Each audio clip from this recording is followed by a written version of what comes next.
in the Rio Grande Valley, a lot of people who are for the Black Lives Matter movement, but then you have some people who are anti-Black and who are saying very problematic and racist things. And so this is why now. This is why we're having this long overdue conversation, because it's important. And the goal of this conversation is to uplift Black voices and for us to listen to Black women. And so that being said, I do want to add one more thing, which I will repeat again at the end because it's absolutely important, is that fighting for the liberation of Black people is fighting for the liberation of everybody. So with that, Ima, will you please introduce yourself? Sure. Hi, everyone. My name is Ima Aramoseli. I am a 21-year-old community organizer here in the Rio Grande Valley, born and raised. I use she, her pronouns, and I'm very happy and excited to be here. I'm very glad that Alexandra invited me, as well as the other panelists, to speak on an issue that, of course, I think we can all say or at least the panelists can say we're very familiar with, and it's important to uplift and kind of have conversations about right now. So thank you for having me. Good evening, buenas tardes. I'm Judy Pryor Ramirez, and my pronouns are she, her, ella. I am connected to the Valley through my family. My mother was born in Corpus Christi, Texas, but her father was born in Harlingen, and we have a lot of family in the Valley, from Bronzeville, Matamoros to McAllen. Shout out to my cousin Tim in Edinburgh, and to my cousin Sam in McAllen. So for me, the Valley is a part of my childhood. We came to Tejas just about every summer in my childhood and adolescence to visit family, and so I feel connected, though I currently reside and live in the Bronx, New York. And I'm very, very honored to be here to share space with Ima and Alexandra. Thank you for the invitation, Alexandra. Hello, I am the other Alexandra. We're gonna have to figure out what to do with that. But my name is Alexandra Hughes. I also use she, her, hers pronouns as well. I'm just so excited to be here and just be a part of this conversation with these great group of people and women, and I'm just so excited for that. I am actually not originally from the Valley. I am originally from Atlanta, Georgia. I've lived here for 4 years now, and this is my home.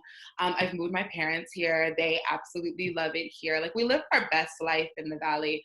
I work for the university. I work as the Assistant Director of Student Rights and Responsibilities for the University of Texas, Rio Grande Valley. So I do that in my role there, but I'm also a speaker, and I speak on issues such as race and culture in the context of this country, and what does that mean, and how do we better educate our future generations. So yeah, that's what I do. Thank you so much. I forgot to mention this in the beginning question, but would you like to add how you're connected to the Valley before I ask the next question? Sure. I was born in McAllen, raised in Mission all of my 21 years of life. So the Valley is truly my home. I am a Valley native, and 956 forever, right? Puro pinche 956, yes. So again, thank you all for joining us. So my next question is, how are you all feeling at this moment? How are you finding peace, joy, or courage in this current moment? How I'm feeling right now, wow, I don't even know how to begin to answer that question, just because there's so many different moving and intersecting parts within myself. And every time, you get on social media or listen to any kind of news outlet or anything like that, your mood, or at least my mood, can be subject to change very quickly. For the most part, I am doing okay. I'm taking the necessary steps to practice self-care. And what that looks like for me is staying off social media for extended periods of time. It can all become very overwhelming very fast. But I always try to remind myself that it's more important to understand that I can hold two things within myself, and I don't have to pick, choosing to grieve over something at the expense of my own happiness or my own peace, if that makes any sense.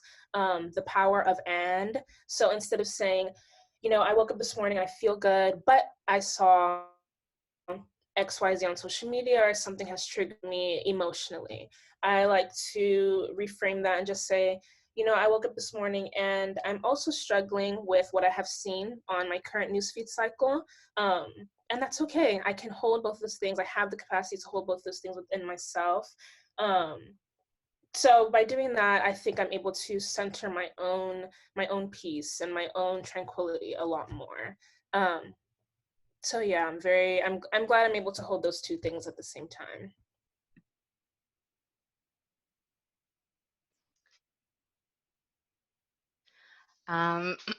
Feeling at this moment. Well, there's like this immediate moment, which is like joy and elation and just feeling connected and happy to be here on this panel with my co-panelists, and that you, Alexandra, really decided to create a space and say, I would like to use my platform to make sure that these 3 Black women have a chance to have a platform and to share.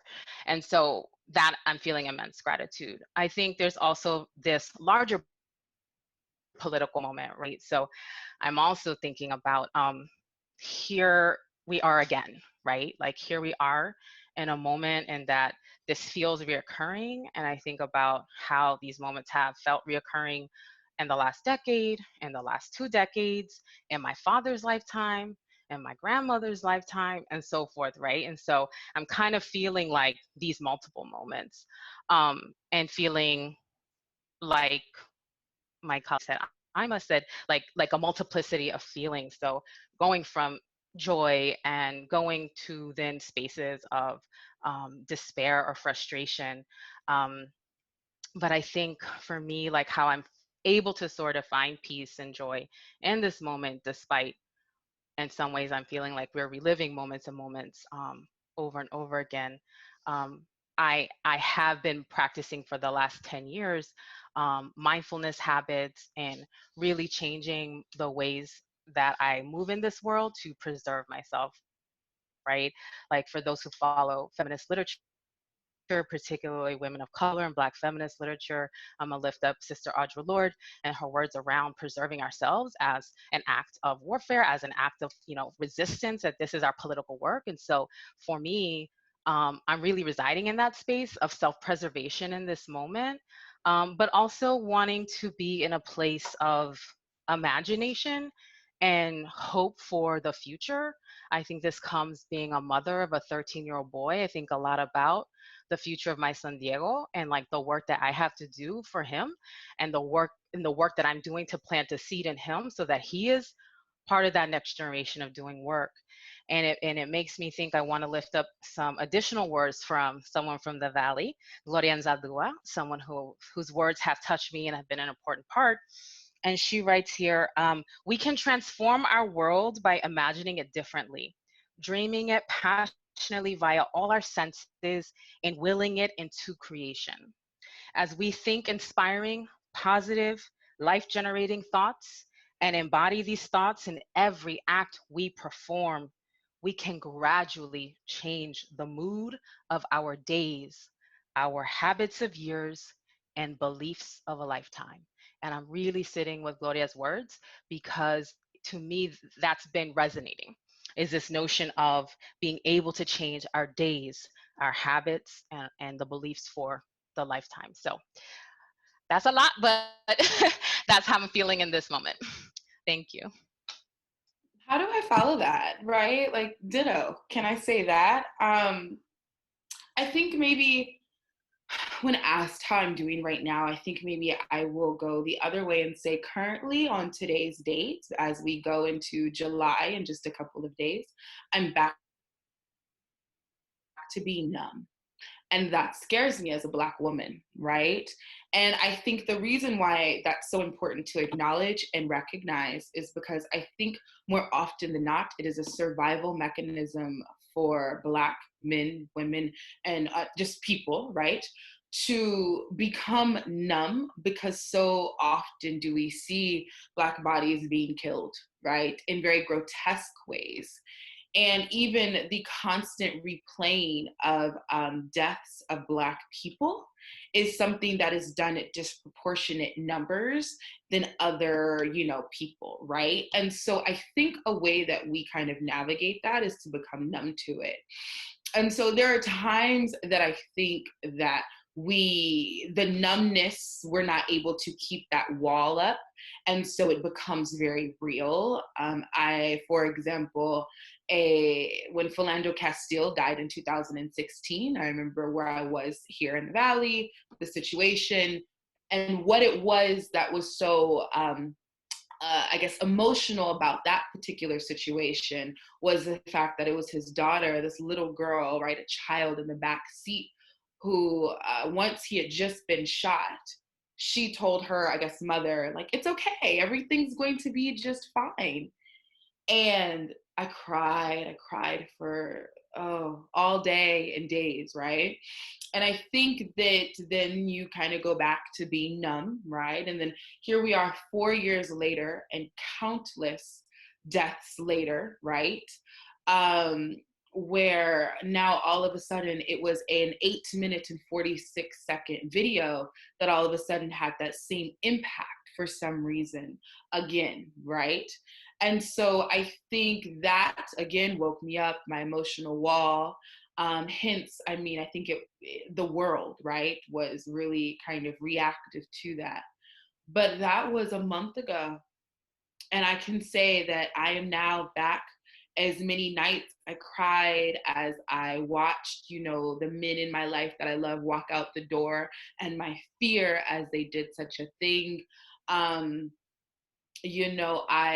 can now say I'm back to being numb, which I think is scary, because when I'm back to being numb as a Black woman, I worry about everyone else, because I think part of it is understanding that, this just does this.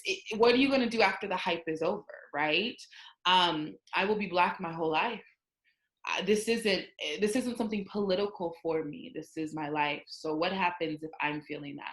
So I think that's how I'm feeling right now, and kind of how I am in this moment where it's bringing, and those are the thoughts that I think I have today. So yeah. Thank you, each and every one of you, for sharing and being vulnerable. I appreciate each and every one of you so much. I should have mentioned this earlier, but as you all can see, this is a free event, but you can give money to the tip jar. And if you look at the chat, you'll see where you could give money, and all the money will go to the panelists. And I think this is very important because we need to normalize giving, paying Black women for their knowledge and for their experience and for their worth. And so just so you know that those handles are there. My next question. Recently, a video circulated of a man threatening the Black Lives Matter protesters in the Valley with a chainsaw while screaming racial slurs.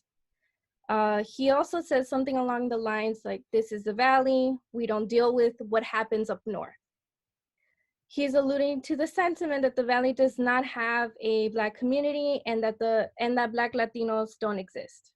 To dispel that myth, it's important to talk about Black history in the Valley, including contemporary experiences. Can you all share experiences that are unique to you as a Black Valley inhabitant?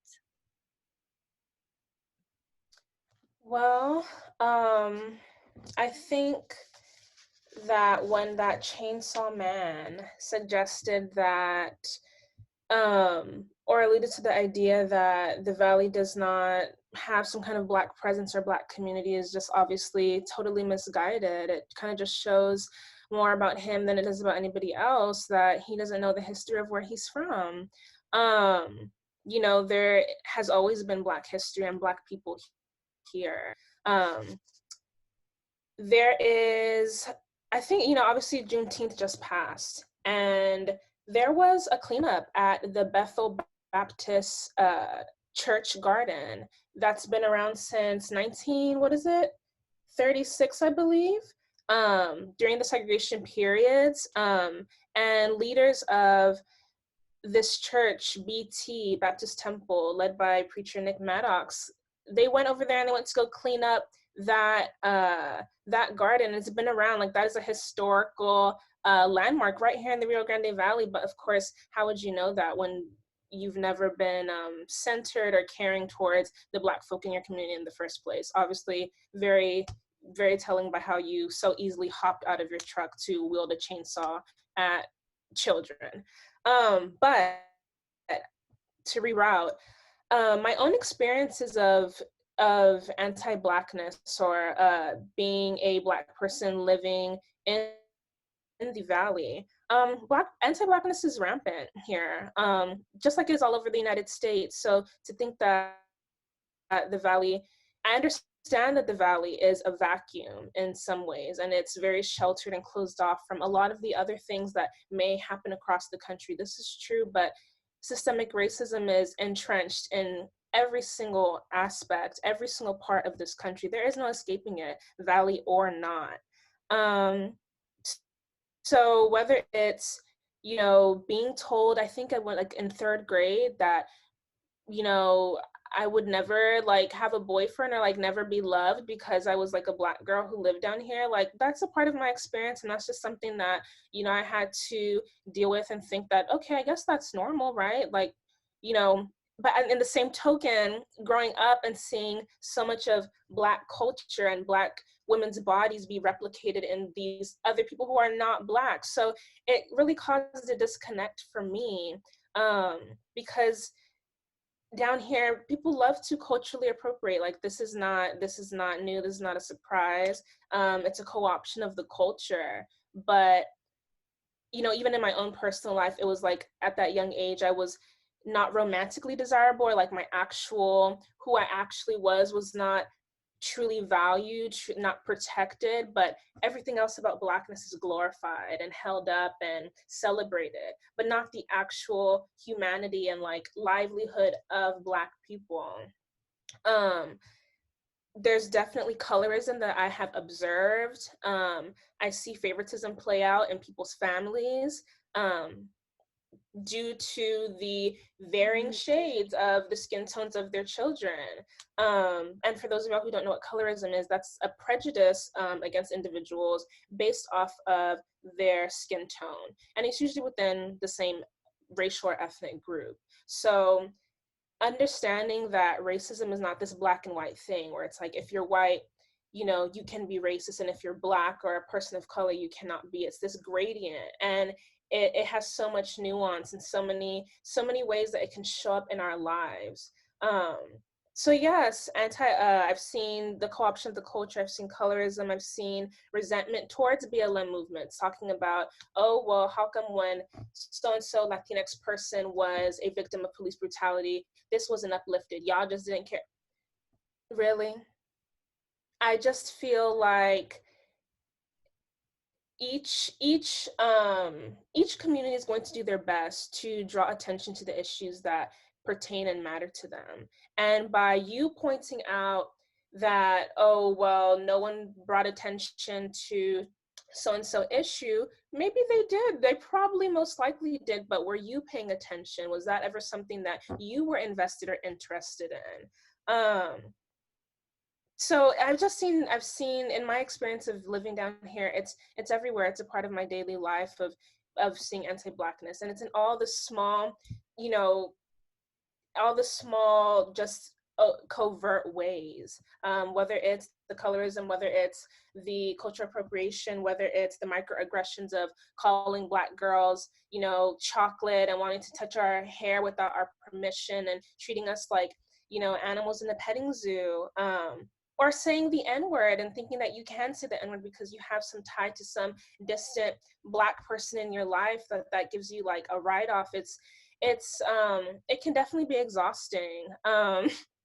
And it's just funny that Chainsaw Man thought that because he himself never has seen or personally went through any of these microaggressions or any of these forms of violence, that the Valley never deals with that. The Valley doesn't go through that. Well, of course, because that's not your lived experience. And it would probably be very helpful for people like that to get to sit down at things like this, panels, and with Black folks in the community to understand what it is that we do go through on a daily basis.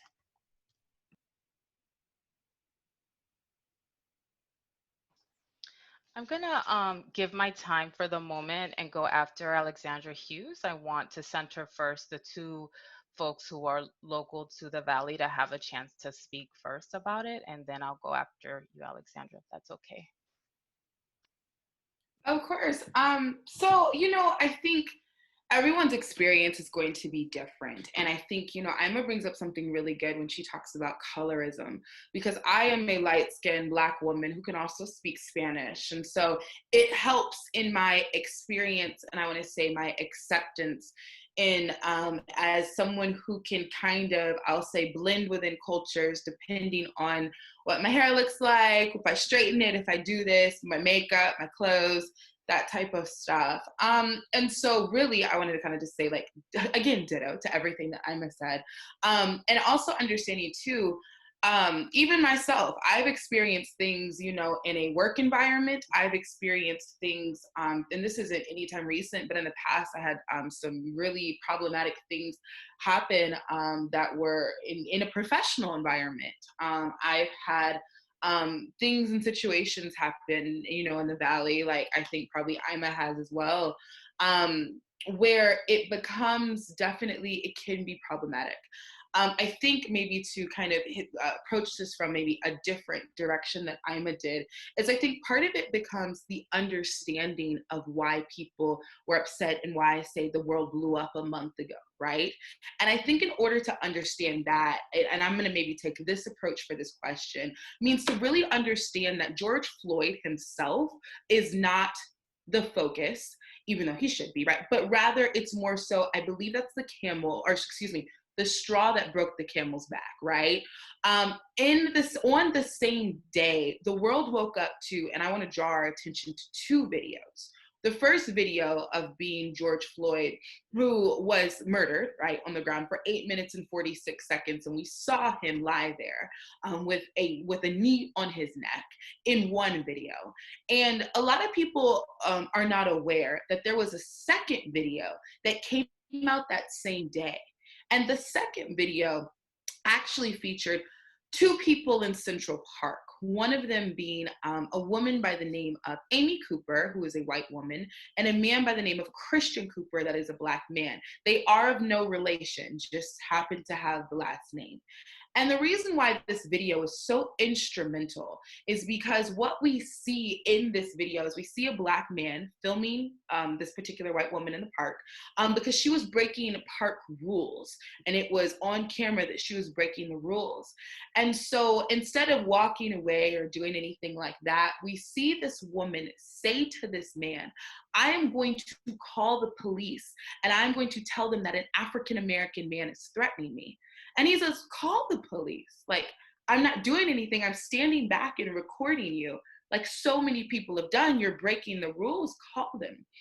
And the world watched in complete horror as this woman got on her phone, and you listened to her voice change, the tone in her voice change, the tears that were coming out as we watched her lie to the police and say, this African-American man is threatening me, help me.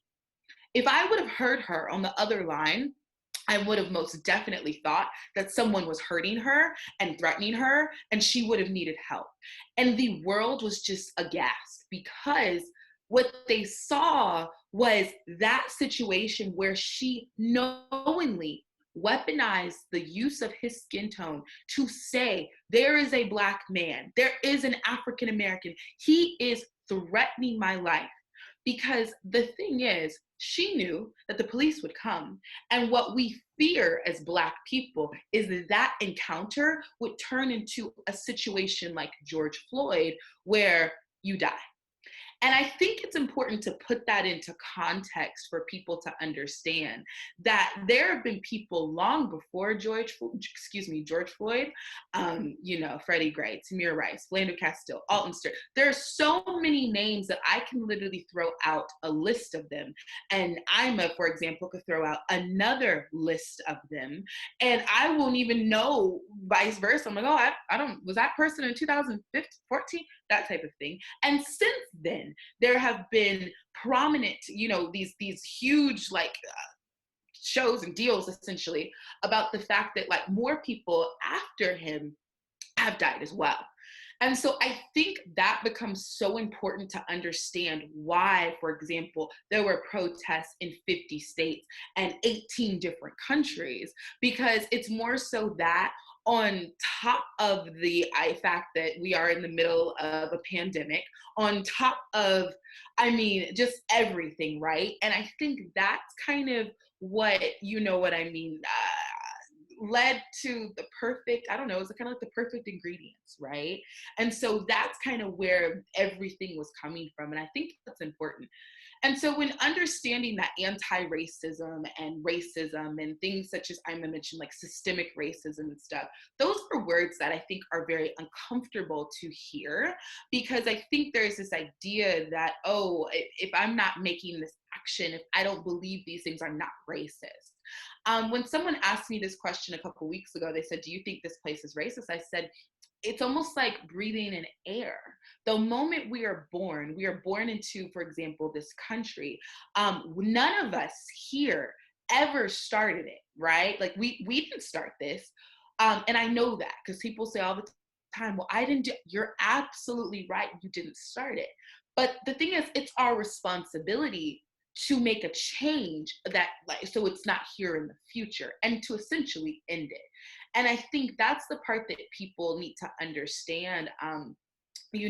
Inherently, just the way that you're born and gives you different privileges and marginalizations in this society. And that becomes important to understand. Like I said, it's like air. The moment you're born, we're born into this. So I think that may be the better, right, like answer to that. Shout out to Aaron and his community connections that he did with the university. He runs the Center for Diversity and Inclusion. And that was a question that, he asked, and we really talked about. And that was, I think, my answer to Aaron. And I think that would kind of be the same thing, in that regard or in that respect. Okay, I'll stop now so Judy can answer, because we'll keep talking. No worries. Thank you all for sharing about your experiences. I think I'm gonna pick up where you left off, Alexandra, on some of these conceptual ideas, and then kind of end with my own lived experience. I think I want to uplift the fact that you told the story of Amy Cooper in Central Park, which is up north, right? When we think about the remarks that this person said, is that we don't deal with what happens up north. And what we witness in these two things, right? A white man wielding, I suppose, Alexandra Salazar, please give me more context for this. I'm not familiar, but a chainsaw.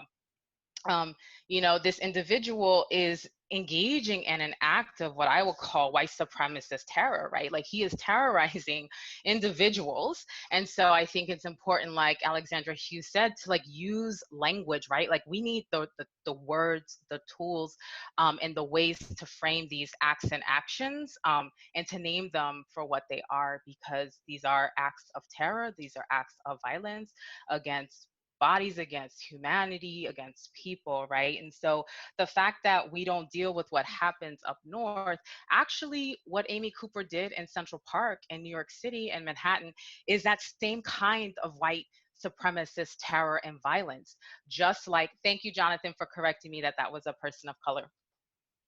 I think and at the same time, people of color are also not exempt of engaging in moving in ways that are complicit with the system of white supremacy, right? So these are things we have to really wrestle with. And I really love the words that Ima gave us earlier, right? Like, we got to hold the multiple tensions, the multiple realities that exist, that you can be a person of color and act and engage and be a tool for white supremacy. And so what I wanted to lift up is that while it may seem like things that happen down south don't happen up north.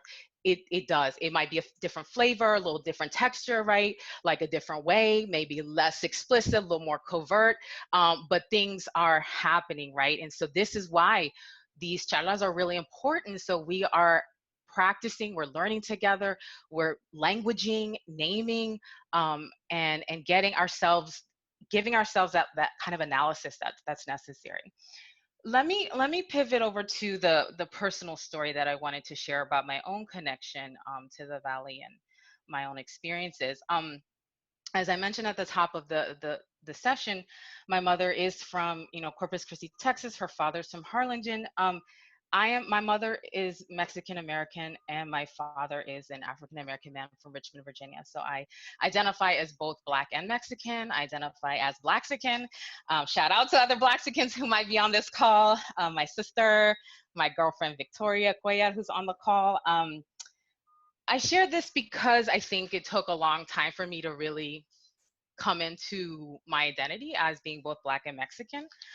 Always sort of feeling like in what Gloria Anzaldúa, I'm gonna keep naming her, calls that an empantla space, right? Like that space that you're not quite here or there. And so the first time I think I might have experienced a kind of racism, or what I want to name the experience that also precedes me.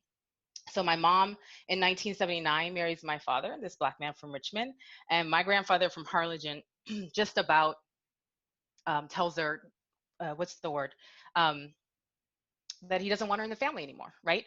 Like there's this disowning, right? If she were property, but I'm challenging that term as well from a feminist standpoint, right? Like there was an uninvitation to the family because how dare she, their second oldest daughter, marry a Black man, right? And like it meant something, like he was taking something away from her family connections, her legacy. You know, work was done over the years, right? And so that we could be a family and we could experience time with our abuelitos, but there was like real tension there. My parents' marriage did not last for a number of reasons, but there was, that dynamic was always there. And so I also want to share that there is, and I want to lift up what Ima was talking about, colorism, that's a real thing. Also, just like this othering, I think my family, I love my family, but there was also this sense that, oh, but you aren't Black. You're like us. Ustedes son como nosotros. Ustedes son mexicanas, right? So like there was this distancing, this creation of somehow, oh, because your mother's Rosa, you're our nieta, you're our sobrina, you're our prima, you're not Black. You're not like the other Black people. So we can call them monos, right? Monkeys. We can call them negritos, Blackies. We can use these terms that are harmful. And so when you hear these terms as a young person about your own people, that kind of confusion, that kind of like self-worth work that had to be done in myself was a lot. So I just want to share that like it also starts in the family, right? And like that we have work to do, right? Estoy hablando a la gente mexicana, hay trabajo que hacer. El antirracismo se tiene que hacer. So I that's an invitation from me to you, and it's real because there's so many folks who are married in relationships, tia, cousin, somebody's got, you know, we like the Valley and other parts of the country. Black and Mexican communities are often really tied, right? Like if we know our history on economic segregation, residential segregation, where do our people live, right? Again, when we look at the structures of white supremacy and what happens in this country, we are living side by side. We're commingling, we're creating families together. We're in solidarities with each other. Let's even talk about the ways in which Black and Chicano movements came together, and in some of the other work that's happened in the Valley, particularly around early 20th century, that there were connections between Black and Mexicanos. So there are roots. Thank you for all the folks that are just starting lifting things up. I'm gonna pause for the moment, but again, for me, like how I think about it is coming from a space of family and how there's like this work that we can do in our family. So can I say something to that real quick? She's everything she said is completely right. Moving to the Valley, I my expectation of the togetherness of, I think, Black people and our Latinx population, I thought was going to be so much more, because outside of the Valley, it's like we are fighting this fight. We are together. We are this. We are that. And as someone who's not originally from here, to come into this space, especially as someone who like does this work, I was like, yes, together. But to learn and to realize that a lot of people are not aware of, I think, the history here in the Valley was kind of a big thing. And I kind of wanted to touch on what she was saying. There's a big history in the Valley of the fact that of Black people here. One started with, like, if we're looking back at like slavery, like Black people that were enslaved actually ran, like if you were in as part of like the Underground Railroad and running away, because slavery was not legal in Mexico. And so a lot of times they either cross over the border, right, and go into Mexico, or be in this area where, no, we're not quiet in Mexico, whatever those, geographical lines are, right? Not even getting into like indigenous people and that, but like part of that was understanding that a lot of Black people actually ended up here. And so even as after, slavery ended, and in the United States of America, it was actually not legal for mixed race marriages to occur. And so actually there were a lot of like mixed race marriages here in the Valley, right? Because it was kind of like on the outskirts of the state, so you could kind of get away with different things. But that is a lot of history here. And really just looking at the fact that it's kind of funny, me not being from here. Sometimes I look at some people and I'm like, is your grandfather Black? Like, I can see the traits and kind of see, like, when I'm looking at people, like, kind of like, but, whether it's talked about, whether it's known, or a lot of times, too, I've heard stories of people and their families where they might have had a Black grandmother that looked like me, that was relatively light, and so they would just pass off and say, oh, well, she wasn't Black, she was just completely Mexican, and just kind of erase that history. Because for some reason, it's almost like association with Blackness is like a shame, right? It's a bad thing to have that Black blood in you. And so, yeah, that's something that I have seen, and then even just kind of being here. So I wanted to kind of say that, but okay, I'm done. Thank you. Thank you all so much. I appreciate your responses. I want to say a couple of things. One thing, I know this was supposed to go on until 8, but we did start a little late. So if y'all are okay, maybe we could go to like 8:15. And so I know I had a lot of questions in mind. We will not get to all of them. So I'm going to try to pick out the most important ones. The other thing I want to say is thank you again to Ana and Maria for interpreting. And because of that, I think we may have to talk a little bit slower so that they can, so it could time out good, because we do have people listening in Spanish. And so, yes, there is a large, vast Black history in the Rio Grande Valley, which all of y'all can do research on. You can find many resources, many books, podcasts, articles, videos, etc. So please, I encourage people who are watching and listening to do that work. I also wanted to name that, y'all did mention anti-Blackness. And for those of you who do not know, anti-Blackness is a spectrum of violent interactions, behaviors, and ideas that Black people have to deal with. Some examples include microaggressions, telling someone, tienes, el pelo malo, racial slurs, etc. And so what that chainsaw man did, who appeared to be a non-Black Latino man, he is also anti-Black. And so I just want to name that. And I also want to name that non-Black Latinos also benefit from white privilege, and also are part of this, narrative, and need to actively work against that. It's not a one-time thing. All of what's happening, a lot of people have been speaking out. It's not a one-time thing. You have to actively work against this.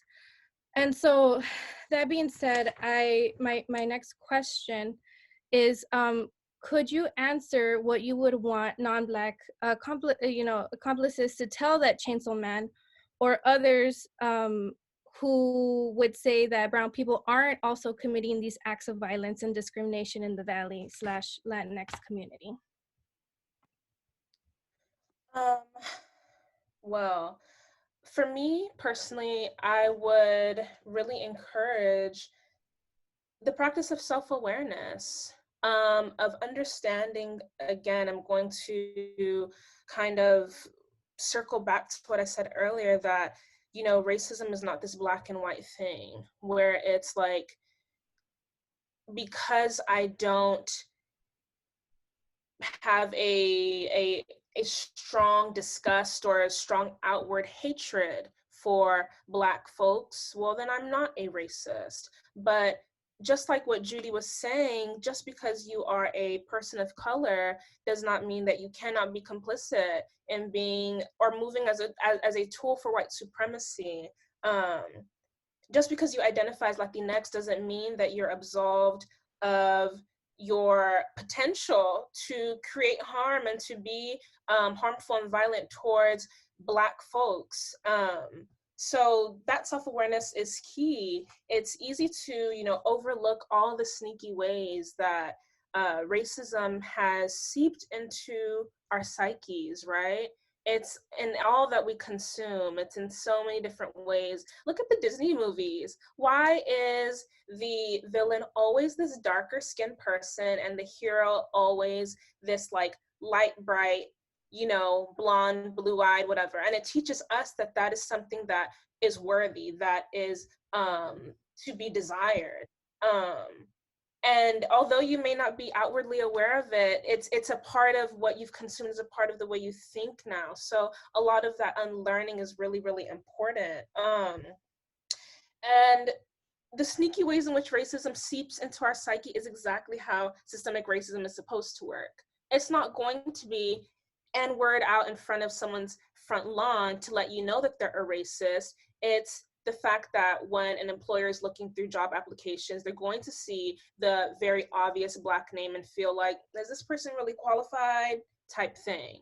Or let's say something even here in the Valley, like even in ways that people think is flattering, looking at Black people on campus, for instance, when I was a student at UTRGV. Are you an athlete? No, I'm not. I was born here. I didn't come here on a scholarship, which is great for the athletes who are here, right? That's a wonderful thing. But to constantly have these stereotypes and assumptions of that Black people are this homogenous group who all behave and talk and act in a certain kind of way, behave in a certain kind of way, is harmful. And I think that here in the Valley, what we see a lot is a tokenization instead of this hatred. And I think people think, well, because we are applying positive attributes, or at least what we believe to be positive attributes towards this group of people, they should be flattered. But ultimately, you are still denying us of our humanity, denying us that we are people, nuanced beings with all types of varied interests, who are capable of so much. And when you continue to tokenize us, it's just as harmful as the very explicit ways in which you can be racist or anti-Black. So yeah, I would just say that it's important for people to do their reading and to do their research about this region and this area and the ways in which Black folks have always been present here, the ways in which you have subconsciously learned a lot of anti-Black and racist behaviors, and ways in which you can kind of call that out within yourself before you call that out in others. Before there can be a wide-scale transformation, there needs to be a personal one as well. And kind of like what Judy was saying a little bit earlier, is that it starts at home. A lot of this stuff that we hear in our household, and because it's in the household and because it's played off as jokes and things like that, it's harmful. It's okay, but it's not okay, because those things affect how you truly treat people who look like all of these panelists up here. So that's pretty much what I would ask of anybody who maybe may agree with that Chainsaw Man, or may share his same sentiments that the Valley is, exempt from these things. It's going to take a lot of self-awareness, and it's going to take a lot of listening and centering of Black voices as well.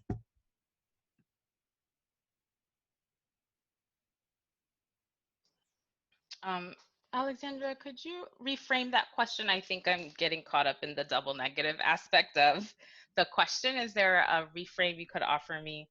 Yeah, yes, thank you.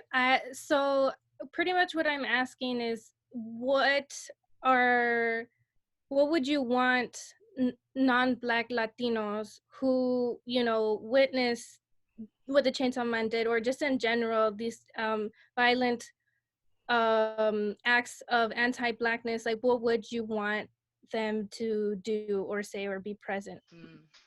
Okay, thank you.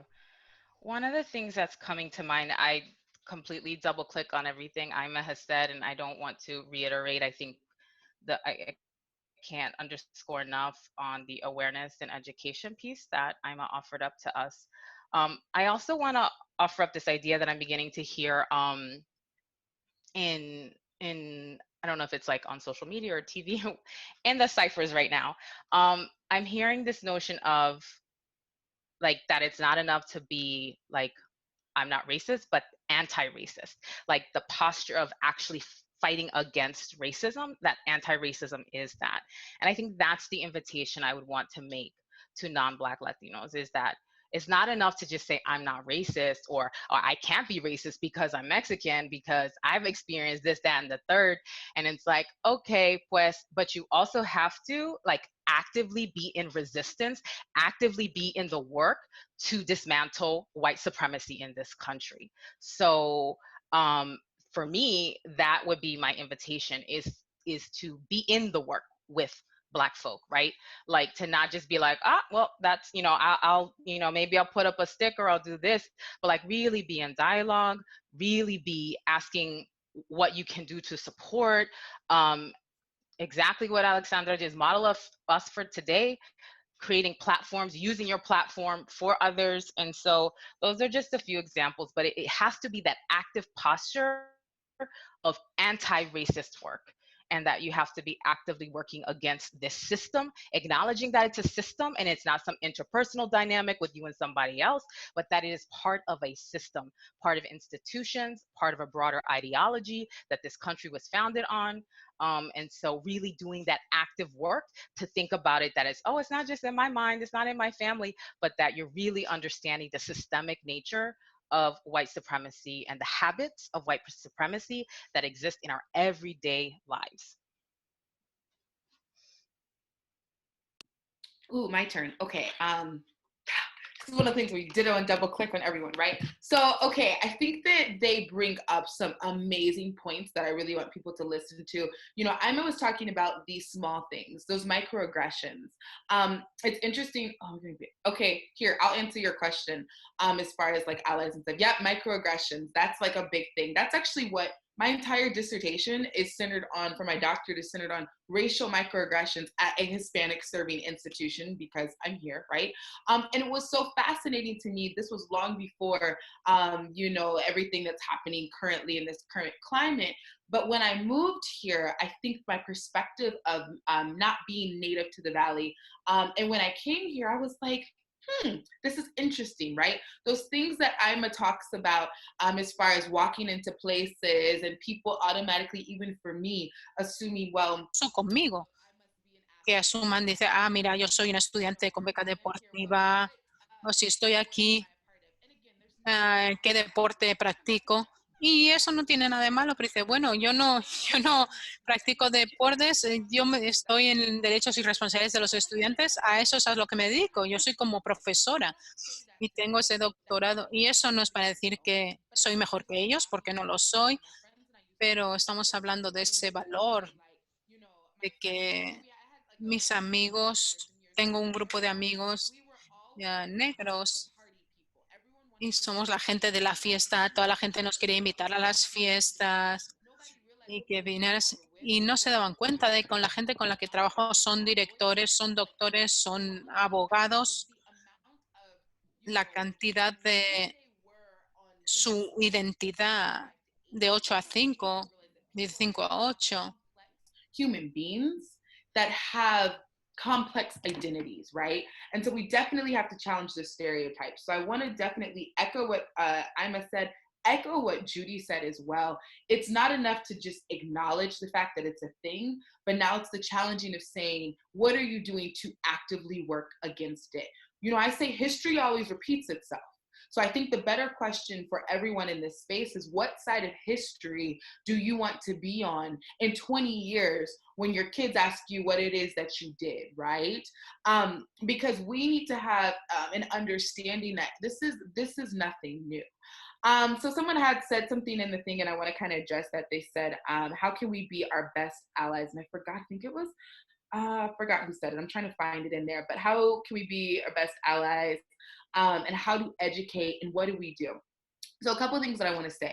The good thing that came out about this whole conversation is that there is a series. I mean, everyone from Airbnb on out, from Stanford to the African American Museum in DC, they've all put out, I mean, from podcasts, look at what you're doing here, Alexandra, podcasts, to Netflix shows like When They See Us, that talks about, you know, the era of Super Predator and this whole context. I mean, When They See Us, 13th, I mean, there's books, there's, I mean, Instagram, like there's so much there. I think that's a really, really, really good place to start. You can literally look up like Airbnb resources on Black Lives Matter. I mean, Stanford, there's so many in so many different places, just because I think a lot of people have compiled that. So I think the first thing that you can do to be a good ally is that's number one. The next thing that I would do is to say, so like that education, huge. Whether you choose to donate or not, like that's completely up to you and your pockets. Because honey, I'm in school trying to pay, like look, I can't, but I think that's amazing if you're doing that. And I'm so here for that, right? I think another part that we can do, and I think the biggest part, people ask me, well, what can I do? Can I post on social media? Can I do this? I'm like, if you do that, that's great. Like to each their own. To me, what I say and what I want for everybody, I don't care who you are, what your background is, whatever else, I need you to talk to your friends when I'm not in the room. I need you to talk to your family members when I'm not in the room. I need you when we are in the room and I am at that table of directors meetings or whatever that may look like, I need you to speak up in that space and in that room, because I don't want to have to be the only person to do that, right? I think those are huge, huge things that people can do, which mean more and matter more than anything. When I tell you the exhaustion of being a Black woman and living this experience, and then having to sit at the table when someone says something and still speak up, I'm looking to my fellow coworkers to speak up and use your voice and use that there, because trust me, I always feel like I'm the only one in the room, because normally I am. But now on top of that, it also has me side-eyeing you like, okay, now I know where you stand too. And I think that's so important when it says, how can you do it and where can your voice really be heard? It's that right there. I promise you that means more. I promise you it's when all these things happening, reaching out to your Black colleagues, Black friends, whatever, and saying, so like, are you okay? Like, are you like, what are acknowledge it, because this idea of pretending like it's not a thing and ignoring it is and I talk about privilege. Privilege is when you have the ability, and this is a whole thing, and I'll get on this, and I'm sorry for time, but I think this is important. Privilege is when you can choose to step away from something because it doesn't impact you. Whenever we talk about this idea of privilege, people get mad because they think it's just money. Well, I wasn't rich. I didn't have this. I grew up poor. And you're right. Privilege is part of that. Privilege is having money and access to resources. And I'm fully acknowledging that, and I'm there. But someone asked me to redefine the definition of privilege. And I think privilege is when you haven't had to wonder if you would die from things such as being in your car, going running outside, leaving a store, having Skittles in your hand, holding your phone in your hand, leaving your own bachelor party, asking a cop for direct, like, if you've never had to think about if you would die from that, that's privilege.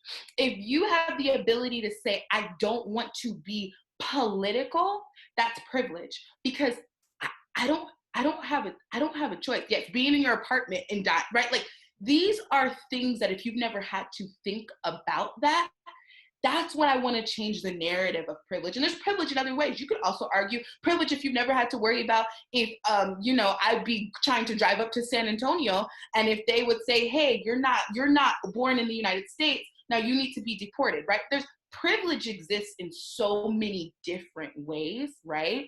And I think that's something that we have to acknowledge in this conversation of Blackness, and that's what we're talking about. I think that becomes so extremely important for us to acknowledge.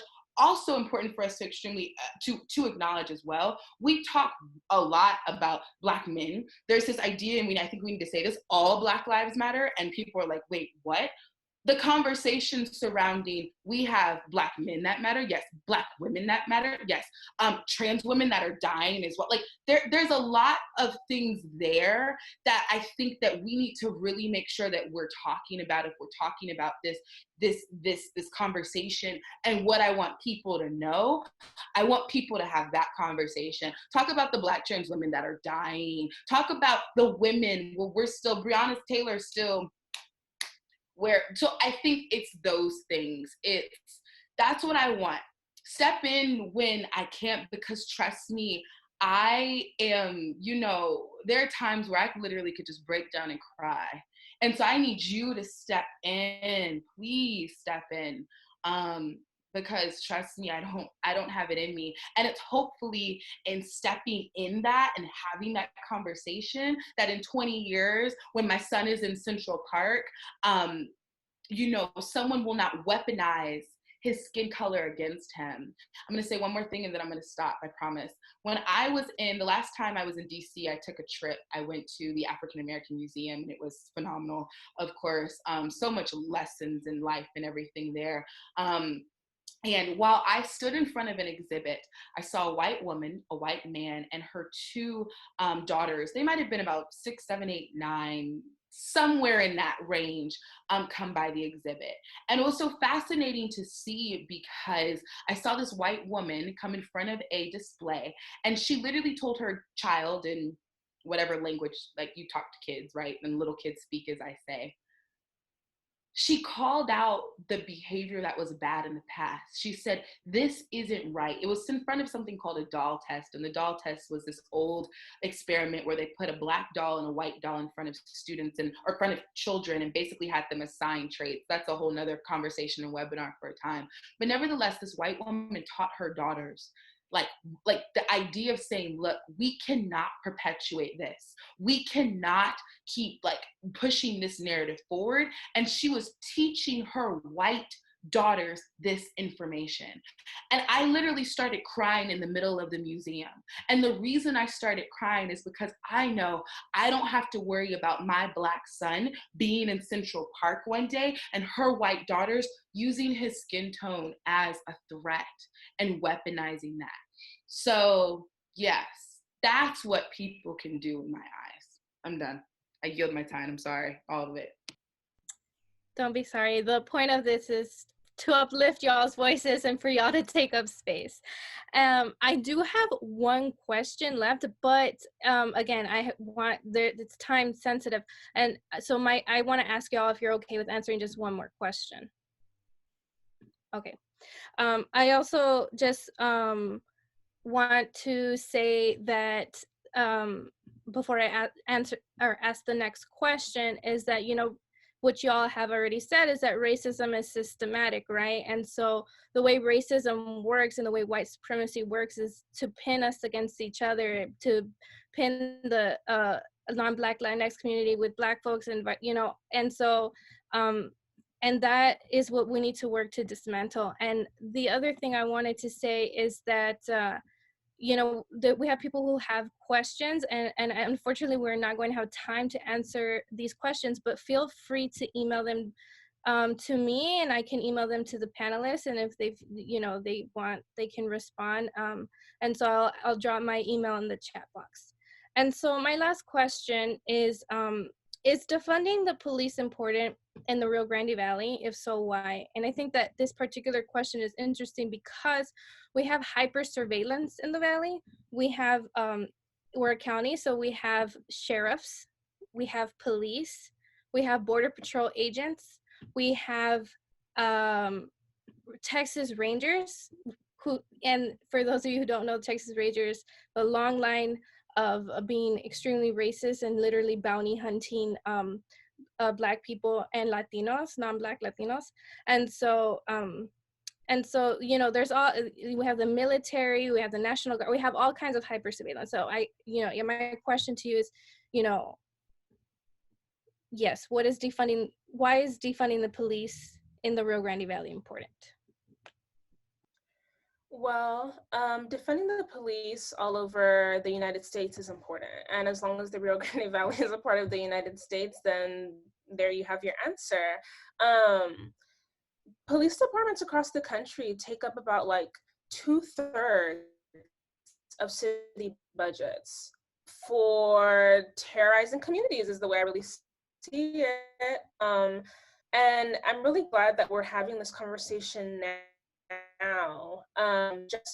I know it seems like such an extreme thing to be like, defund the police. Like, what exactly does that mean? Abolish the police. What exactly does that mean? And it's like this thing that we're tiptoeing around because a lot of us, it's a new concept for a lot of people, and a lot of people do not know how to respond to it. But personally, for me, I am for removing police presence from communities and defunding them greatly. I believe that police departments take up a lot of funds that could be allocated towards a lot of other social service projects and departments that need those funds far more. Education, housing. As long as there's homeless people in the Rio Grande Valley, the police need to be defunded. As long as there are hungry children, hungry people in the valley, the police need to be defunded. And I think that I actually just was having a conversation with some friends last night about, you know, the presence of police and basically how that kind of connects to the whole prison industrial complex and these agents of the state, what their presence in our lives means. And it's just wild to think about that the police and policing is such a absent and present thing in our lives. Absent in the sense that we never want to be confronted by the police. We don't wish for any kind of negative interaction to occur concerning us and the police. We don't wish to ever be in prison. We don't wish that on our loved ones. We probably wouldn't voluntarily go to a prison or state jail or anything like that. But this idea of police is so present that what kind of life would we live without it?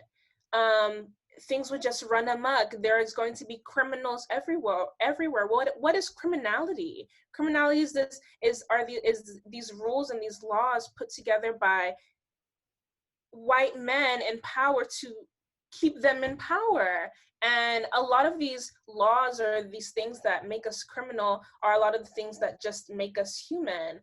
A lot of the time people resort to these criminal acts because of the circumstances that they have been put in.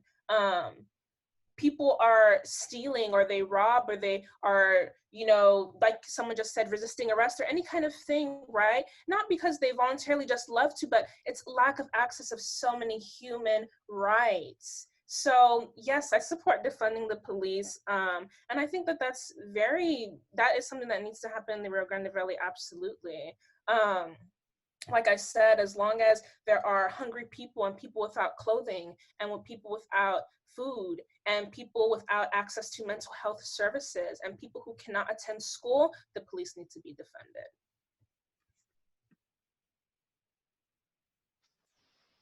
Yeah, I also agree that the way in which our systems, and I come out of sort of the tradition academically, sociology, so you hear me talk a lot about systems, and it's because how I see sort of the world. Just gonna drop in really quickly to double click on something that Alexandra Hughes said earlier about us being able to have privilege and oppression. And so I just really, again, I want to kind of cite Black women, and I want to uplift the work of Black feminist sociologist Patricia Hill Collins, who really kind of has this framework to help you understand that, yes, you can also be a person that experiences oppression as a non-Black Latino, and at the same time, be someone who experiences privilege, because the one word that I want to make sure we talk about today too is power, right? That power is something that is part of this equation when we talk about privilege and we talk about racism. That's systemic, right? Um, in terms of defunding the police, I absolutely agree that these budgets have grown systematically decades after decades, and our police forces are now operating with budgets and with tactical equipment of like military forces in many places. And I think as someone who's not native to the Valley, right, but have my connections to family, that there's that extra layer that Alexandra Salazar put out about the way in which there is the other kinds of forces of detainment, of state sanctioned sort of holding people in detention, using forces for, criminalizing behavior. And so for me, I want to double click on what Ima said, is that we should be using the money for other sources, and whether that's education, mental health, human services, that an investment in the other systems will allow and create space for decreased militarization of our system of policing here in the US. There's a case study, if you're interested in seeing how on a small scale that there was an effort in the late 90s. I want to lift the work of the women from Sister to Sister, a group in the late 90s in Brooklyn, New York, that they successfully created something Sisters Liberated Ground. And this was a space where violence against their sisters was not tolerated. And they created their own mechanisms through workshops around conflict resolution, self-defense, and becoming their own like line supports to each other. So it can be done. Again, this is the work that we have to do to imagine new futures, really allow ourselves to sit in the space of what could be, right? Like how, if we continue to sort of operate with the hands going up, like, oh, well, there's nothing that we can do, or I don't understand, or get in the posture of I don't want to understand funding the police or prison abolition and any kind of abolition movements, you're not stepping into that space of imagination and that space of creating what could possibly be, and really be thinking about the work of like communities of care and creating communities, mutual aid networks, and doing work that we are taking care of each other. We got each other, right? Like as Gwendolyn Brooks, the sister poet from Chicago, talks about, we are each other's bond, we are each other's magnitude. This system, like Alexandra said earlier, is pitting us against each other. It is not here to help us do this cipher that we're doing today that's bringing us one step closer.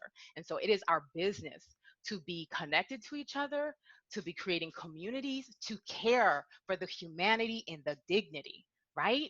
De ser una persona, we are people, right? And so how can we do that? And that is reframing, retraining our minds, doing that unlearning that Ima was talking about, so that we can situate and sit ourselves comfortably in hand-to-hand communities of care, taking care of each other, because guess what? We don't even need the police. And that's what Sister to Sister did in Brooklyn. So check that book out. That's another book. Check out Insight and the great work that that feminist group has been doing to tell stories of different feminist work. My screen is going crazy. I'm gonna let Alexandra Hughes go. Yes. So I really have nothing else to add to that part, because I mean, like they both said it, right? I think the one thing that I'll say is I think definitions become so important. People don't understand what defunding means, right? I think people look at defunding and they say, automatically, do you think defunding is just completely getting rid of? Now, in some cases, yes, right? In other cases, it's saying, just stop giving so much money here and put those resources in other things. And so really, I just want to like echo what they said and say yes to what they said.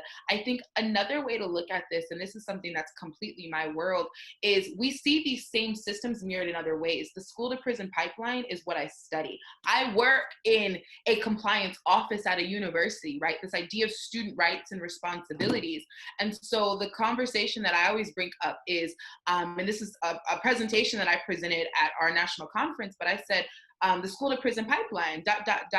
Is your office a contributor? And so what I love doing and what I really advocate for is educators re-examining the ways that they may be contributing and things that they don't think about, right? So the school to prison pipeline disproportionately affects both Black and Latinx, right? And I think that's so important for us to identify, because even outside of the Valley, this is a huge, huge thing that we have to make sure we're understanding both inside and out, right? But this idea of saying, look, there's kids, babies, right, getting suspended and expelled from, third grade. I have stories, and this is just one of these things in a conversation for another time, when they shouldn't be, for things like, for example, talking too loud, right? What exactly is if someone says, oh, well, they were speaking aggressively? Why is it that both our Black and Latina girls are getting told, oh, well, they're a little too aggressive, they were disruptive conduct, right? And I think those things, if we're looking at how we can come together, a lot of times systems that we use to police people inside organizations are literally that, this police. It's mirroring a system that we know is broken. So whether you want to talk about it from the literal context of what you brought out, Alexandra, like the police themselves, or seeing in different ways where it's being mirrored in other settings, i.e., at schools, is also a conversation to look at, because if it's broken there, it's broken here. And I actually changed that narrative. I've often said it's actually not broken. The system is doing exactly what it's designed to do. And the reason why I say that is because if you look at the founding of what the police did in America, that STAR was originally slave patrol, right? And I think part of that goes back to what we were talking about, history. Originally, the original organization was because Black people were enslaved and they were running away, trying to get as far as they could away from these atrocities of being whipped and beaten and raped and murdered and everything else. And originally, slave patrol was to catch them and to bring them back to their masters, because we were not considered human, we were considered property. And so I think that's important to acknowledge that, right? And then to say, okay, now, how has it changed? Yes, over time, I understand that in some areas, yes, and things are happening and police are definitely there to serve a purpose. But I think we need to understand and look at, why is there so much funding going into school resource officers in schools, but not counselors, right? Not therapists, not people doing exactly what Judy and Ima said. Maybe the student's acting out because they're hungry, or they're like they don't have a place to sleep at night. So those conversations become important. Okay, thank you all so much. Yes, there are many ways to look at this framework. I saw one of the comments saying, let's reframe, defunding the police to abolishing, but I believe that starting off with defunding the police leads to abolishing the police. And so, again, there are many ways to look at this. So again, I want to thank each and every one of y'all for taking the time and the energy and the space to be here. All of you are so amazing and brilliant and smart, and I'm grateful that I was able to listen. I think Stephanie Alvarez wanted to say one last thing, and then if y'all want to say one last thing, we can head out. Yes, no, I just want to thank our panelists, Judy, Ima, Alexandra Hughes, for joining us today and for taking part in this. I just want to say on behalf of myself and my partner at CMOS, Emi Perez, we are not neutral in this fight. We believe in using the center as a platform for social justice and healing. And we are actively going to fight against this, whether it's joining forces with someone like Alexandra Salazar of Jotxs y Recuerdos to make this happen. But also right now we have a movement. Alexandra Hughes is a part of it. We want to have it so that everyone at the university is required to take an ethnic studies course. If that is something you are interested in being a part of, just feel free to contact me. I will be happy to get you together with a group of folks that is working on that. And we have a lot of faculty and staff willing to do this work to make that happen. We tried in 2013, the SGA completely voted unanimously for it, but the university did not put it into practice. And so we are bringing it back. This is the time to do so.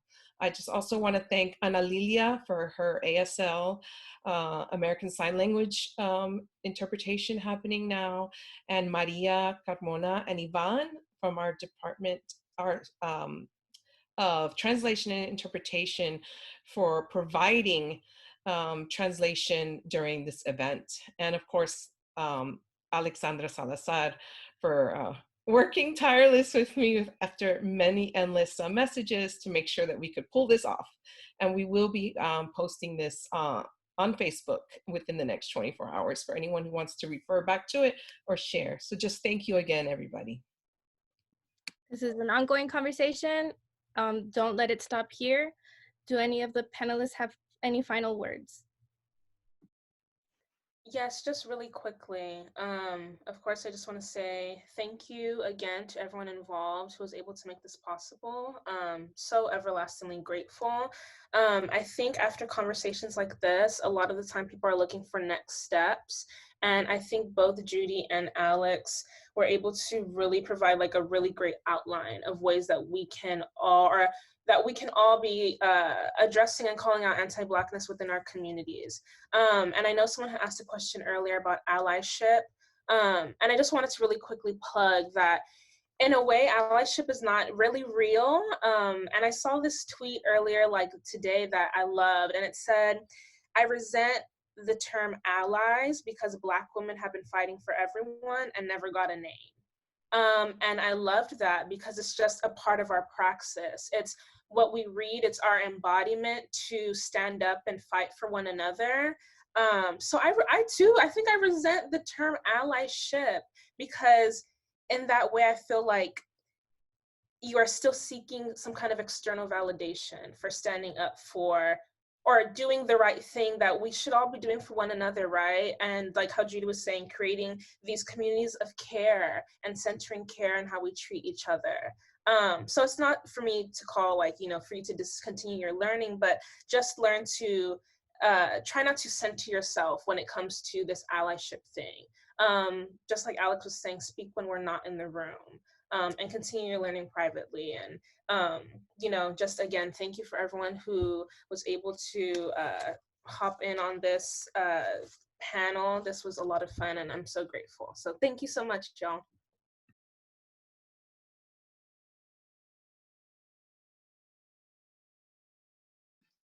I want to thank Alexandra for the invitation. Alexandra Salazar was one of my students many years ago, and it was really awesome to connect on our connection to the Valley.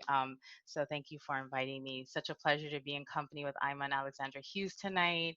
Really grateful for the CIMA Center for having us as well, and really grateful, really happy to be on a panel that centers accessibility. So the fact that there are interpreters both translating simultaneously English to Spanish and the sign language as well. So grateful to be a part of that work. I think my last words are just, and grateful to everyone who's here joining us, listening. And I think my last words are just to, it's an invitation to be in a space of inquiry and to do the hard work, which is to really look at yourself and sort of the ways in which you may be upholding the habits of white supremacy in your own life, and how you might actively, as I mentioned earlier, resist and be in a posture of anti-racism, where you're actively fighting with us, with the Black women in your lives, the Black people in your community, and really moving from that space. And so unlearning is possible. It's a beautiful thing. And just imagine where we can all be if we move from that space, and what might be waiting for us on the other side, right? That imagination.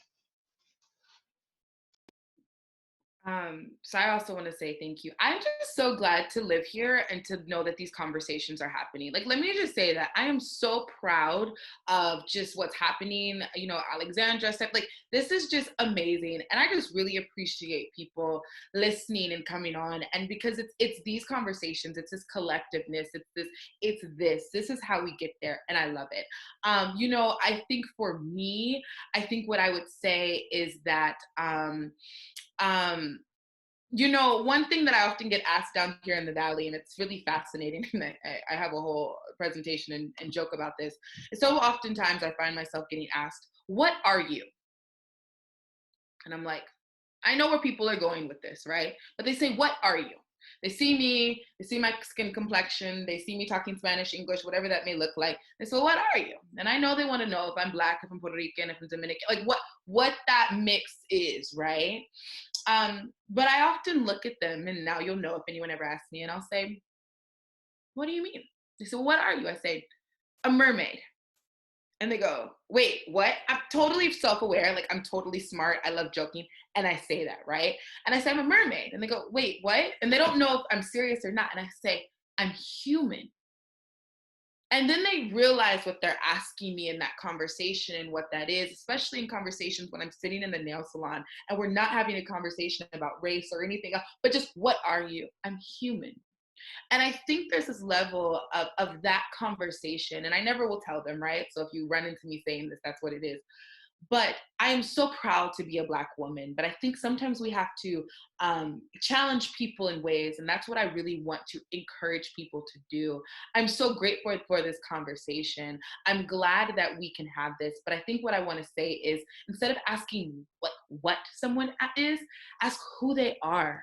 Ask about their story. Ask what they're about. Because all of us in this virtual room have a story that has allowed us and empowered us and got us to get to this moment.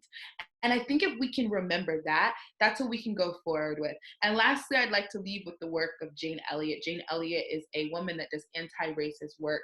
And one thing that she said years ago in a classroom full of, she's a white woman who does anti-racist work with white students. And in the middle of her room, and I would offer this to everyone in this space, if you do not believe that a word that we have said today is true, think about this and think about this to yourselves. She, in front of her lecture hall of white students, said to them, anybody in this room that would be okay with being treated the way a Black person is treated in this country today, stand up. And not one student in that room stood up. And she said, no, you don't hear me. You don't understand the instructions. If you would not have a problem being treated the way a Black woman or person, excuse me, in this country is treated today, stand up, and no one did.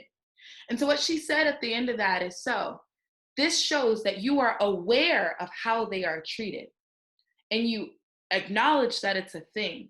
So why do you accept it for them when you would not accept it for yourself?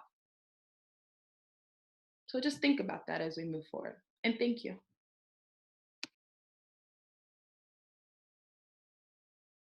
Okay, thanks everyone. Bye. Bye, everybody. Thank you for attending.